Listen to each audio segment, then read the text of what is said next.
Okay, so I think this is going to be my favorite one yet. So what I'm looking into this week is shaft weight.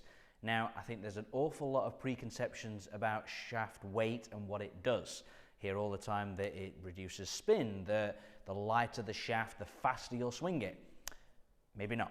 So I'm going to investigate this using our fantastic Gears 3D system here at Archerfield, and I'm going to hit 5 balls each using the Callaway Paradigm head, and I'm going to hit 5 balls with the Elevate 95 gram stiff shaft. Then I'm going to hit 5 balls with the Elevate 105 stiff shaft, and then I'm going to hit the final 5 balls with the Elevate 115 grams. Now, let's see what happens, and I'm going to sneak in suspicion I know the variable it's going to influence the most. Let's take a look.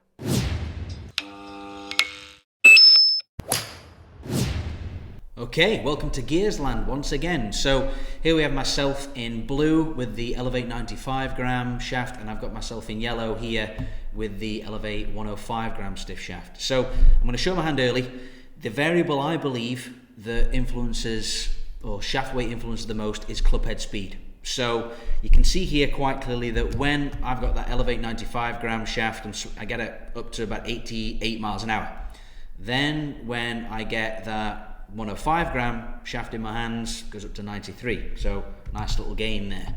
Then when I popped the Elevate 115 gram shaft into my hands, we can see there that clubhead speed wise we get more than the 95 gram but not as much as the 105. So very, very kind of interesting when we have a look at, clubhead speed as the raw element. And then enter stage right, I've got some TrackMan data for us. So little side note here, clubhead speed when it's measured on TrackMan is always going to be that little bit slower versus say Gears. So Gears measures on first touch, whereas TrackMan measures at maximum collision. So TrackMan, effectively the clubhead speed gets slowed down because of the collision. So just to whistle through them, we can see here that the 95 gram shaft, get that at 86 miles an hour, 164 yards a carry, and then get the 105 into my hands, it bumps up to 89, and no comments please on the left element, that was down to the user, not the equipment. And then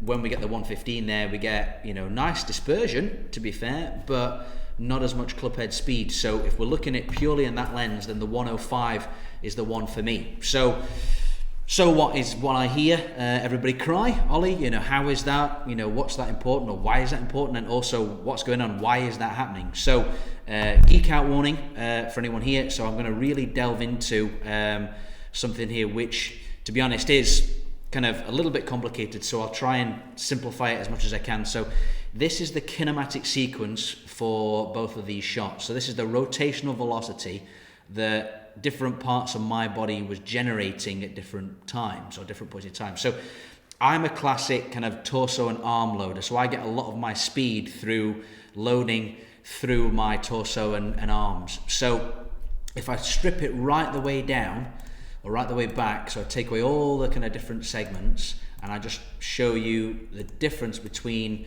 the arm segments for each of the different shots. You can see here that this, the blue line is the Elevate 115, and then the yellow line is the 105, and you can quite clearly see here that the peak of the 105 is higher than the 115, and the same is also true of when I pop the 95 gram shaft in there. So let's strip it all the way back, let's take it right back to that kind of key segment for me. We can see clearly again that quite a lot more load going on there for me with the 105. So that 105 is fundamentally helping me sequence better, and I truly believe that that's because when you find the optimal weight of shaft, that helps you creates an element of stability. So it helps you stabilize that segment. So think of juniors using adult clubs that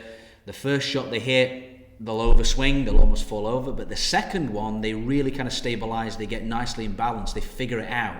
And that for me is what happens when somebody's using the optimal shaft weight. Then just to kind of further illustrate another variable here, I'm going to show you something that I'm really fond of when it comes to gears is grip speed. So we can see here that the peak grip speed that I get with the 105 is slightly higher than with the 95 gram Elevate, and then also when we flip into the 115, we can see there that that peak grip speed is a little bit lower with the 115 as well. So all in all, you can start to see that the profile there, when it comes to club head speed, that 105 is the absolute winner for me. So I know that there's a lot of other variables involved here in terms of shaft length, and then also head design.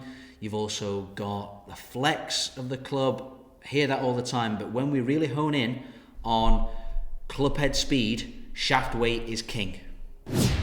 There you go. So hopefully that sheds some light on shaft weight and the key variable it influences. So for me, it's nothing really to do with spin or anything like that. It's about shaft weight helps you optimize club head speed. So the key thing here is go and see somebody, get fitted, try the different weights and see what you feel most comfortable with, and also gives you, or helps you maximize that club head speed. So a little side note as well, Callaway Paradigm, absolute rockets. So felt great too. So hopefully that helped. Hopefully you found it interesting. And yeah, please feel free to get in touch if you've got any questions. Thanks for watching. See you soon.